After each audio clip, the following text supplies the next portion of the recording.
నమస్కారం. శ్రీ చదివే పున్నాగపూలు నవలను విని ఆనందిద్దాం. అంటే మొదటిసారి బాగుపడిందా డాక్టర్? చాలా వరకు. కానీ ఆల్కహాలు, డ్రగ్స్, లైంగిక హింస పడడము ఇటువంటి వారు రోగస్థాయికి చేరుకున్న తర్వాత వీళ్ళను కొంతవరకు బాగు చేసిన రికవరీకి రీహాబిలిటేషన్ వేరే రకమైన వాతావరణం అవసరం. కానీ దురదృష్టవశాత్తు వీళ్ళని మళ్ళీ పాత పద్ధతిలోకి పంపిస్తాము. అక్కడ మనుష్యులు వాళ్ళ కక్కుర్తి వాతావరణంలో, ప్రవర్తనలో, పేషెంట్ను ట్రీట్ చేసే విధానంలో ఏ మార్పు ఉండదు. అందుకే మళ్ళీ ఆ దారిలోకే వెళ్ళిపోతారు. ఎలా డాక్టర్ ఇట్లా అయితే? వెళ్ళిన స్వప్న మరింత భయంకరంగా వచ్చినట్లున్నదే. ఆ అమ్మాయిని అలా కట్టేసి ఆ దృశ్యం తలుచుకుంటేనే ఒళ్ళు జలధరించిపోయింది రాధకు. అవును, అందుకే మీ సహాయం కావాలి. నా సహాయమా? నేనేం చెయ్యగలను డాక్టర్? ఆమె గొంతులో బెరుకు. మీరు చాలా చెయ్యగలరు రాధ తలుచుకుంటే. మీ పెదనాన్న మీ గురించి చాలా చెప్పారు నాకు. నా గురించా? ఏమని? ఆశ్చర్యంగా అడిగింది రాధ. ఆమె పెళ్ళికి వచ్చి ఆశీర్వదించి ఒక చుడీదార్ సెట్, ఒక పుస్తకం ఇచ్చిన పెదనాన్నను అమ్మ అక్షులు పక్షులు రాలేట్లు తిట్టడం గుర్తుకు వచ్చింది రాధకు. తమ్ముడు కూతురు పెళ్ళికి తగుదునమ్మా అని వచ్చి ఇవి ఇచ్చిపోతాడా? అసలు ఎవడు రమ్మన్నాడు అని అమ్మ ఇంటి మధ్య వీరంగం తొక్కడం గుర్తుకు వచ్చింది రాధకు. ఇప్పుడు ఆలోచిస్తుంటే అమ్మకు పెదనాన్న అంటే కసి ఏదో ఉండేది అనిపిస్తోంది. కానీ ఆ పరిస్థితుల్లో తనకు అది నిజం అనిపించిందా? లేదా? మనస్సు నిలదీస్తోంది రాధను. చెప్పండి డాక్టర్, ఏం చెప్పారు మా పెదనాన్న నా గురించి? చెప్తాను, కానీ ఇప్పుడు కాదు. ఎందుకు? ఎప్పుడు? ఏది ఈ ప్రపంచంలో అయాచితంగా రాదు రాధా. మనం సంపాదించుకోవాలి. జ్ఞానం విషయంలో ఈ చట్టం డివైన్ లాకు సంబంధించి ఉంటుంది. మనలో జరిగే అంతర్మథనాలకు జవాబుగా ప్రకృతికి మనం ఏదైనా ఇవ్వగలిగినప్పుడు ఫలితం పదింతలుగా వస్తుంది. ప్రకృతి కన్నా మనకు గురువు ఎవ్వరు? అదుగో అవతలి వింగులో ఒక మామిడి చెట్టు కనబడుతోందా? 8 ఏళ్ల బాబు తిని పడేసిన మామిడి టెంక అది. క్యాన్సర్ వచ్చిన ఆ బాబు 6 నెలల్లో చనిపోయాడు. అతడి పేరు చిరంజీవి. అనాలోచితంగా అతడు చేసిన ఆ పనికి ఆ చెట్టు కాపుకు 1000 కాయలిస్తుంది. Action and reaction are equal and opposite అంటారు. కానీ నిస్వార్థంగా చేసే ఈ పనికి పదింతలు అనేవారు మా గురువుగారు.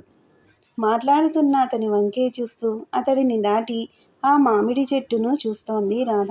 దూరంగా అందమైన ఆకుపచ్చదనంతో, ఒళ్ళంతా కాయలతో ఏదో అదృశ్యమైన ఆశీస్సులా ఉన్నది ఆ మామిడి చెట్టు. చెప్పండి డాక్టర్, ఏం చెయ్యాలో నేను? ఆమె శరీరంలో అమృతధార ప్రవహించి కుదిపివేసినట్లయింది. ఇదిగో ఈ ఫామ్ నింపండి. రాజారావు ఫామ్ నింపి నిలబడింది రాధ. ఇంకా వెళదాము అన్నట్లు. మీ ఫామ్? అదెందుకు? మీరు కేవలం రాజారావుకు భార్య మాత్రం కాదుగా. మీకు రాధగా ఐడెంటిటీ ఉన్నదిగా. సూటిగా కళ్ళల్లోకి చూస్తూ అన్నాడు కృష్ణ. అర్థం కానట్లు చూసింది రాధ. కానీ మెదలకుండా ఫామ్ పూర్తి చేసి సంతకం పెట్టింది. పరిమళ సిస్టర్ను పిలిచాడు కృష్ణ. సిస్టర్, రాధాగారిని మీటింగుకి తీసుకెళ్ళి అక్కడ పద్ధతులు అన్నీ చెప్పండి. మీరు రారా? చిన్నపిల్లలా అడిగింది రాధ. లేదు, నాకు పనుంది. All the best Radha. Thank you. బయలుదేరుతూ గుమ్మం దాటగానే ఎందుకో వెనక్కి తిరిగి చూసింది రాధ. కళ్ళు మూసుకుని ఏదో ప్రార్థిస్తున్నాడు తన గురువు ఫోటో ముందు నిలబడి డాక్టర్ కృష్ణ. అదేదో ఆశీర్వచనంలా తాకింది రాధను. మనస్సు మౌన నమస్కారం చేస్తోంది. ముందుకు అడుగు వేసింది రాధ. అలా వేసిన అడుగులు అనంత పద్మనాభ స్వామి అడుగులుగా మారుతాయని కలలో కూడా అనుకోలేదు రాధ. ఆ మధ్యలో చాలా జరిగాయి మరి. ఒక వారంలో ముందుగా హాస్పిటల్ అంతా తిరిగి వచ్చింది రాధ. మొదట్లో ఏదో మాయాబజారులాగా అనిపించింది. చాలా విషయాలు అర్థం కాలేదు. తాను ఉంటున్న స్పెషల్ వార్డులో 45 రూములు ఉన్నాయి. అవన్నీ విఐపీలకు. స్పెషల్ వార్డుకు అనుబంధంగా బ్యూటీ సెలూన్, జిమ్, మసాజ్ సెంటర్లు, చిన్న సైజు మాల్, స్నాక్ బార్లు 2 ఉన్నాయి. వీటన్నిటినీ పేషెంట్ ఉపయోగించుకోవచ్చును. వీఐపీ పేషెంట్లకు స్పెషల్ క్రెడిట్ కార్డు లాంటివి ఉంటాయి. ఊరికే స్వైప్ చేస్తే ఏ సౌకర్యమన్నా పొందవచ్చును. ఇవన్నీ ఎప్పుడూ కిటకిటలాడుతూ ఉంటాయి. పేషెంట్తో ఉండడానికి అటెండర్లుగా వచ్చే భార్యో, చుట్టాలో వారి బిల్లులే ఇట్లాంటి చోట మరీ ఎక్కువైపోతాయి. అసలు వైద్యం సంగతి దేవుడెరుగు. కొసరు బిల్లులతో ఆ డాక్టర్ హాస్పిటల్ పైన హాస్పిటల్ కట్టేస్తున్నాడు అని జనం గుసగుసలు. చాలా పరిశుభ్రంగా రకరకాల పూల మొక్కలతో, ఫౌంటైన్లతో ఆశ్రమంలాగా ఉన్నది చుట్టూ వాతావరణం. మరొక వింగ్లో పరీక్షలు, ఎక్స్రేలు, ఈసీజీలు వగైరా ఉంటాయి. అక్కడే 2 ఆపరేషన్ థియేటర్లు ఉన్నాయి. మరొక కాంపౌండ్లో జనరల్ వార్డు ఉన్నది. అది 100 బెడ్స్ ఉన్న హాస్పిటల్. జనరల్ వార్డులో మళ్ళీ స్కానింగ్ సెంటర్లు వగైరా అన్నీ విడిగా ఉన్నాయి. వీళ్లకు చేతుల్లో డబ్బులు లేకపోయినా కావాల్సినవి కొనుక్కునేందుకు కార్డ్స్ ఉంటాయి. కాస్ట్లీ మనుషులం, మా టేస్ట్ వేరు అనుకునే వాళ్ళు మామూలు వాళ్ళతో కలవడానికి ఇష్టపడరు మేడం. డాక్టర్లు వాళ్ళే, ట్రీట్మెంట్ మామూలే. కానీ మేము ప్రత్యేకమైన మనుషులం, మా ట్రీట్మెంట్ వేరు అనుకుంటే కానీ తృప్తి లేదమ్మా కొంతమందికి. ఆ విషయం మా చీఫ్కు బాగా తెలుసు. నవ్వుతూ చెప్పింది నర్స్ గౌరి. సన్నగా బొమ్మలాగా ఉండే ఆ అమ్మాయి చాకచక్యం, చురుకు, తెలివితేటలు చూస్తే ముచ్చట వేస్తుంది రాధకు. క్యాంటీన్లో వాళ్ళ సంభాషణ గుర్తుకు వచ్చింది రాధకు. వీఐపీల వింగులో కప్పు కాఫీ 15 రూపాయలు, జనరల్ వార్డులో రూపాయి. తమాషా ఏమిటంటే అక్కడి వాళ్ళు ఇక్కడికి వచ్చి తాగుతూ ఉంటారు. అక్కడ వారికి కాఫీ సర్వ్ చేసే వెయిటర్ యూనిఫామ్లో ఉంటాడు. అక్కడ సర్వ్ చేసే కాఫీ కప్పు ఖరీదు 50 రూపాయలు. యాంబియన్స్ బాగుంటాయి. కాఫీ రుచి దాదాపు మామూలే. నవ్వుతూ చెప్తోంది గౌరి. ఇక్కడ ఈ యూనిట్ చూశారా? Weight reduction unit. ఇక్కడ రూల్స్ చాలా తమాషాగా ఉంటాయి చెబుతూ లోపలికి తీసుకువెళ్ళింది గౌరి. కిలోకి 100 రూపాయల పెనాల్టీయా? అరుస్తోంది ఒక ఆమె. చాలా దగ్గరగా ఉన్నది ఆమె. గట్టిగా కేకలు పెడుతోంది. మీరు అరిచి ప్రయోజనం లేదు. పెనాల్టీ పెనాల్టీయే. నవ్వుతూనే స్పష్టంగా చెబుతోంది అక్కడ ఇన్ఛార్జ్ సరళ. ఎందుకు ఆమె అరుస్తోంది? కిలోకి 100 రూపాయలు చాలా చాలా తక్కువ కదా. మిగతా రెడ్యూసింగ్ సెంటర్లో కనుక్కున్నదా? మెల్లిగా అడిగింది రాధ గౌరిని. కాదు మేడం, అది కాదు విషయం. నవ్వు ఆపుకుంటూ అన్నది గౌరి. ఇక్కడేమీ తక్కువ కాదు. 10 కేజీలు తగ్గితే 25,000 ప్యాకేజీ ఇది. చార్టు చూపిస్తూ అన్నది గౌరి. మరి కిలోకి 100 రూపాయలు? ఈ గోలేమిటి?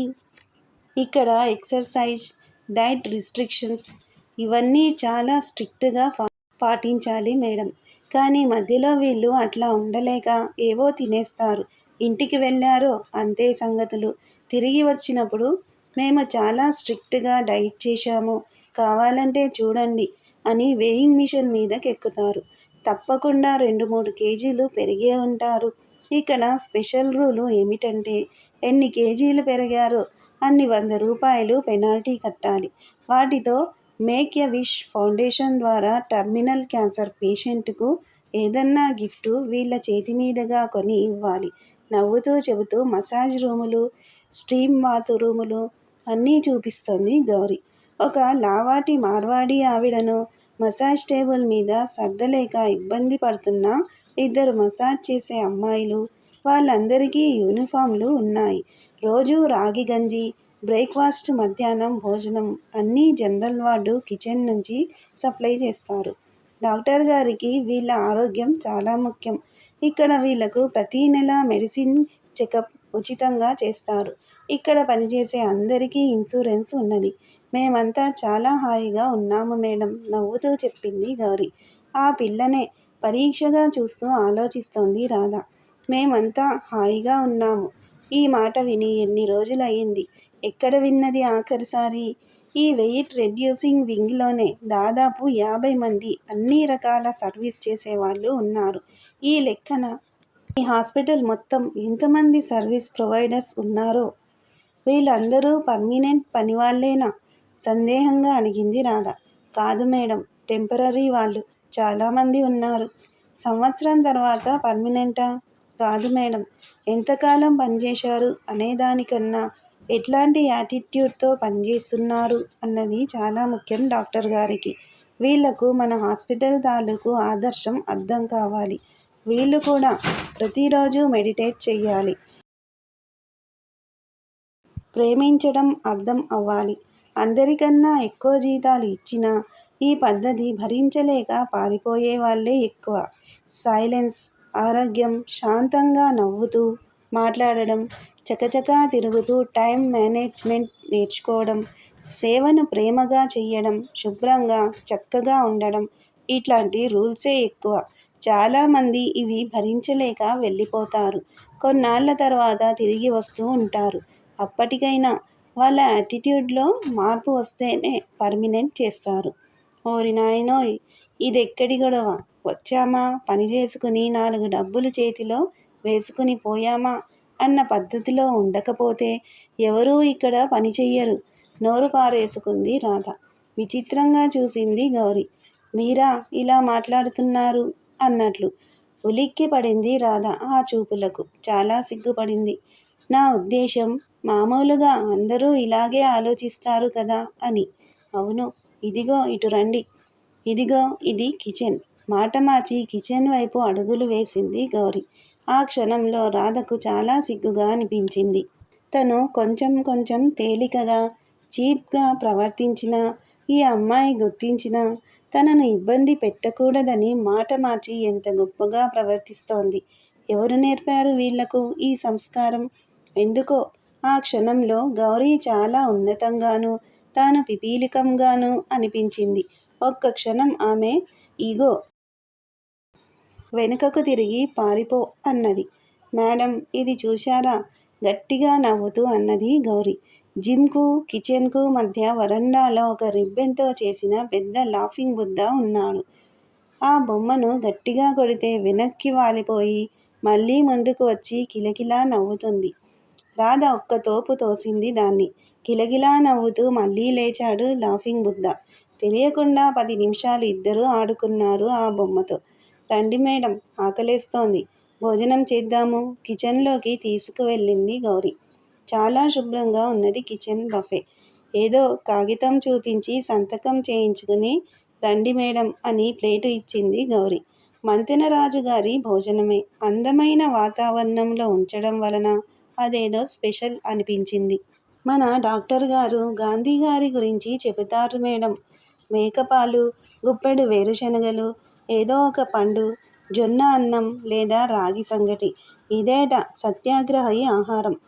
అప్పట్లో బ్రిటిష్ వాళ్ళు రొట్టెల్ని రేషన్లో పంచేవారట. సామాన్య గృహిణి తన కుటుంబం ఆకలి తీర్చాలంటే క్యూలో నిలబడి ఆ చాలీచాలని ఆహారం తెచ్చుకోక తప్పదు. ఆడవాళ్ళు అవును అనుకోవాలి. వాళ్ళ అభిమానాన్ని గౌరవించి వాళ్ళ ఈగోను తృప్తిపరిచే ఏ పనైనా విజయం వరిస్తుంది. అందుకని గాంధీ గారు తన పంక్తిలో ఒకవైపు నెహ్రూ, మరోపక్క రాయల్ ఫ్యామిలీ వాళ్ళను కూర్చోబెట్టుకుని భోజనం చేస్తూ దానికి గ్లామర్ కలిగించారట. అంతే. సామాన్య గృహిణి అది గొప్పగా స్వీకరించి సత్యాగ్రహి ఆహారం 5 స్టార్ హోటల్ ఫుడ్డే అన్న లెవెల్లో ఆమోదముద్ర వేసింది. అట్లాగే ఈ కూరగాయ ముక్కలు, అన్నీ పళ్ళ ముక్కలు, రాగి గంజి, సూపు ఇవన్నీ ఇక్కడ కూర్చుని తింటుంటే చాలా చాలా అద్భుతమైన భోజనంలా అనిపిస్తుంది అంటారు. నవ్వుతూ చెబుతున్న గౌరీని చూసి గలగలా నవ్వేసింది రాధ. నిజమే, ఆ గది అలంకారం, యాంబియన్స్ అద్భుతంగా ఉన్నాయి. తినడానికే బ్రతుకుతున్నావా, బ్రతకడానికి తింటున్నావా అన్న ఆలోచనే మనిషికి జంతువుకి తేడా చెబుతుంది. నీ మీద నీకు ఎంత గౌరవమున్నదో నువ్వు తినే ఆహారం చెప్పేస్తుంది. నీ ఆహారపు అలవాట్లే నువ్వు భోగివా, యోగివా, రోగివా అని చెబుతాయి. ఇలా చాలా కొటేషన్లు ఉన్నాయి అక్కడ. అవన్నీ చదువుతూ చుట్టూ పరీక్షిస్తోంది రాధ. చేతి నిండా బంగారు గాజులు వేసుకున్న ఒక ఆమె మరొక్క చపాతీ వెయ్యమ్మా, ఆకలేస్తోంది అని దీనంగా అంటోంది. వద్దమ్మా, ఇప్పటికే మేక్ ఎ విష్ ఫౌండేషన్కు 2000 కట్టారు. తర్వాత మీరే బాధపడతారు. చార్టు చూస్తూ సంధాయిస్తోంది అటెండరు. అవునులే అని ప్లేటు తెచ్చుకున్నది ఆమె. జాలేసింది రాధకు. వీళ్ళు ఇంట్లో నవకాయ పిండి వంటలతో భోజనాలు చేస్తారు. ఆర్భాటంగా ఎందరికో విందులు చేస్తారు. చాపకింద నీరులాగా బరువు పెరగడం గమనించరు. అందం మాసిపోవడం అర్థం చేసుకోరు. దీనివల్ల అనేక జబ్బులు వస్తాయి. పిల్లికి బిచ్చం పెట్టడం ఇష్టం లేని వాళ్ళు ఇట్లాంటి చోటుకు వచ్చి వేలకు వేలు చెల్లిస్తారు. రాధకు తన పెద్దాడపడుచు గుర్తుకు వచ్చింది. ఆవిడకి బంగారం పిచ్చి. ఎన్నో నగలు దిగవేసుకునేది. అందర్నీ, ముఖ్యంగా ఆర్థికంగా స్తోమత లేని వాళ్లను పురుగులను చూసినట్లు చూసేది. ఆవిడకు స్వీట్స్ పిచ్చి కూడాను. విపరీతంగా తినేది. ఒకరోజు రాధ ఒక సున్ని ఉండ తీసుకున్నదని చేతి మీద కొట్టింది. ఆ అమర్యాద భరించలేక చాలా ఏడ్చింది రాధ. ఆ తర్వాత ఎప్పుడూ సున్ని ఉండ ముట్టుకోలేదు. అటువంటి ఆమెను పబ్లిక్గా భర్త, నువ్వు, నీ అవతారం, నువ్వు సంసారానికి పనికిరావు, నా పిల్లల తల్లిగా పడి ఉండు కావాలంటే అని ఎవరో సినిమా స్టార్తో సంబంధం పెట్టుకున్నాడు. ఆవిడ వెయిట్ రెడ్యూసింగ్ సెంటర్కు ఇచ్చే డబ్బులతో ఒక ఫ్లాట్ కొని ఉండవచ్చు. ఇక్కడ ఎవరైనా నిజంగా స్లిమ్గా తయారవుతారంటారా గౌరీ? అంతా హాంబగ్ అంటావా? లేదమ్మా, ఇక్కడ వెయిట్ రిడక్షన్ వాళ్లకు కౌన్సిలింగ్ సెంటర్స్ ఉంటాయి. అవి తీసుకున్న వాళ్లకు చాలా మంచి రిజల్ట్స్ వస్తాయి. మళ్ళీ దానికి ఫీజు ఉంటుందా? పరీక్షగా చూస్తూ అడిగింది రాధ. ఉంటుంది నవ్వేస్తూ అన్నది గౌరీ. మీ స్పెషల్ వార్డు వాళ్లకు ఉంటుంది. జనరల్ వార్డు వాళ్లకు ఫ్రీ. మీ డాక్టర్ గారు సామాన్యుడు కాడు నవ్వేసింది గౌరీ. సెల్ మోగింది. రాజారావు. ఒక్కసారి ఒళ్ళంతా జలధరించింది రాధకు. నోట్లోకి ఏదో చేదు మాత్ర వేసుకున్నట్లనినది. గౌరీ, నేను వెళ్ళాలి, ఆయన పిలుస్తున్నారు. పరుగులెత్తుతున్న ఆమెను ఆగిపోయింది గౌరీ. ఇంతటి హాయి నుంచి ఎందులోకి అడుగు పెట్టబోతోంది ఆమె? ఆ విషయం గౌరికి అర్థం కాకపోయినా అకారణంగా అయ్యో అనిపించింది. ఎక్కడికి వెళ్ళావు? ఏమిటి ఇంతసేపు? అసలు ఆ తర్వాత ఆ భాషకు అడ్డు అదుపు లేదు. ఎవరైనా వింటారేమోనని తలుపు వేసింది రాధ. తలెత్తి సమాధానాలు చెప్తే జరిగే పరిణామాలు ఆమెకు తెలుసు. గోడకు ఆనుకుని మౌనంగా ఆ అశ్లీల భాషా వర్షంలో తడుస్తోంది. అనుభూతులు గడ్డకట్టించే అతని స్పర్శ, ఆ హింస ఆలోచిస్తోంది. ఇప్పటిదాకా మరొక ప్రపంచం చూసి వచ్చిన ఆమెకు ఇదేమిటి అన్న ఆలోచన మొదలైంది. ఇది కానీ మరొక జీవితం ఉన్నదా అన్న ప్రశ్న వస్తోంది. ఎందుకు తను ఇలా బానిసత్వంలోకి వెళ్ళిపోయింది? ఇది తాకట్టా? ఎవరు పెట్టారు తనను ఈ పరిధిలో? ఎందుకని? ఆ రాత్రి రాజారావుకు విపరీతమైన కడుపు నొప్పి వచ్చింది. గిలగిలా కొట్టుకుంటున్నాడు. పరుగుల మీద నర్సులు, వార్డు బాయ్లు, నైట్ డ్యూటీ డాక్టర్లు వచ్చారు. ప్రేక్షకురాలిగా నిలబడిపోయింది రాధ. అతనికి ఏం జరుగుతోంది? అతను దొంగతనంగా తాగాడు. మీరు పట్టించుకోరేం అని అడగాలనుంది. కానీ వాళ్ళు ఏమీ తెలియనట్లు చెయ్యవలసినదంతా చేసుకుంటూ పోతున్నారు. డాక్టర్, ఆయన కండిషన్ చెప్పబోయింది రాధ. పర్వాలేదు మేడం, మేము చూసుకుంటాము, మీరు కంగారు పడకండి అన్నారు డ్యూటీ డాక్టర్లు. చాలాసేపు బాధపడిన తర్వాత నిద్రపోయాడు రాజారావు. రాత్రి డ్యూటీ నర్స్ వచ్చి, నేను ఇక్కడే ఉంటాను మేడం, మీరు విశ్రాంతి తీసుకోండి అన్నది. భోజనం వచ్చింది. వద్దు అనబోయింది రాధ. కానీ ఆకలి వేస్తోంది. మామూలుగా అయితే దుఃఖంలో కుళ్ళుమొత్తనం వచ్చినప్పుడు అన్నం మానేసి ఉపవాసాలు చేస్తుంది రాధ. తన మీద తనే సానుభూతితో కృంగిపోతోంది. ఎందుకో ఇవాళ అలా చెయ్యలేదు. స్నానం చేసి వచ్చింది తలారా. మెల్లిగా భోజనం చేసింది. ఏదో నవల పట్టుకుని చదువుకుంటూ పడుకున్నది. కల, పెద్ద సముద్రం, అలలు. తను నిస్సహాయంగా మునిగితే మునిగిపోతాను, ఏం చేస్తాను అనుకుంటోంది. నీళ్లలో జారిపోతూ ఉండగా ఎదురుగా ఒక తలుపు. నీటి మధ్య తలుపు ఏమిటి? వెళ్ళు, తలుపు తీయి, నీ పక్కకు తీయి, ఎవరో చెబుతున్నారు. లేవలేక అలల ధాటికి ఆగలేక పడిపోతూ ఆ తలుపు దగ్గరకు చేరాలని గిలగిలా కొట్టుకుంటోంది. తలుపు తలుపు కలవరిస్తూ నిద్రలేచింది రాధ. అప్పటికే రాజారావును ఎమర్జెన్సీ వార్డుకు తీసుకువెళ్తున్నారు. ఏమైంది ఆయనకు? మేడం, లీవర్లో ప్రాబ్లం మేడం, ఏవో మెడికల్ టర్మ్స్లో వివరిస్తున్నాడు అసిస్టెంట్ సర్జన్. ఆపరేషన్ చెయ్యాలా? చూద్దాం. ప్రస్తుతం ఐసీయూలో ఉన్నారుగా. Don't worry. ఏమిటి చెయ్యాలో తెలియక కుర్చీలో కూర్చుండిపోయింది రాధ. ఇంటికి ఫోను చేసింది. అత్తగారు హై బీపీతో పడుకుని ఉన్నారు. తోడికోడలు ఉద్యోగానికి వెళ్ళిపోయింది. 1 గంట తర్వాత మరిది వచ్చి డాక్టర్లతో మాట్లాడాడు. ఎవరు వదినా వీడికిన్ని డ్రింక్స్ తెచ్చి ఇచ్చింది? తీవ్రంగా అడిగాడు. నిన్న చిన్నా వచ్చినప్పుడు నసుగుతూ అన్నది. నువ్వు చూసుకోవాల్సింది కదా వదినా. నేను చెప్తేనో వద్దు అని వారిస్తేనో వింటారా అని గొంతులో అణుచుకున్న దుఃఖం. అందరూ నన్నే అంటారు అన్నదేదో ధ్వనించింది. ఏడవడం కాదు వదినా, నువ్వు కొంచెం స్ట్రిక్ట్గా ఉండాలి. లేకపోతే ఈ మనిషి ఎలా బాగుపడతాడు? చదువుకున్న దానివి, అర్థం చేసుకో. ఇంత మంచి హాస్పిటల్ ఇక్కడ కూడా. రాజా బాగుపడకపోతే ఇంకేం చెయ్యలేమురా. భోజనానికి వెళ్దాం.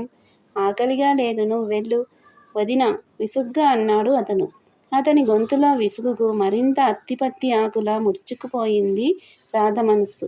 తన ఆఖరికి రాజారావుకే కాదు అందరికీ విసుగు కలిగిస్తోందా? ఏమిటి నా దోషం? రా వెళదాం. మాట్లాడకుండా క్యాంటీన్కి అతని వెనుకాల అడుగులు వేసింది. ఈ నవల మీకు నచ్చితే సబ్స్క్రైబ్ చేయండి, షేర్ చేయండి, లైక్ చేయండి, బెల్ ఐకాన్ను ప్రెస్ చేయండి. శ్రీ ఛానల్ ఆడియో నవలను వింటున్నందుకు ధన్యవాదములు.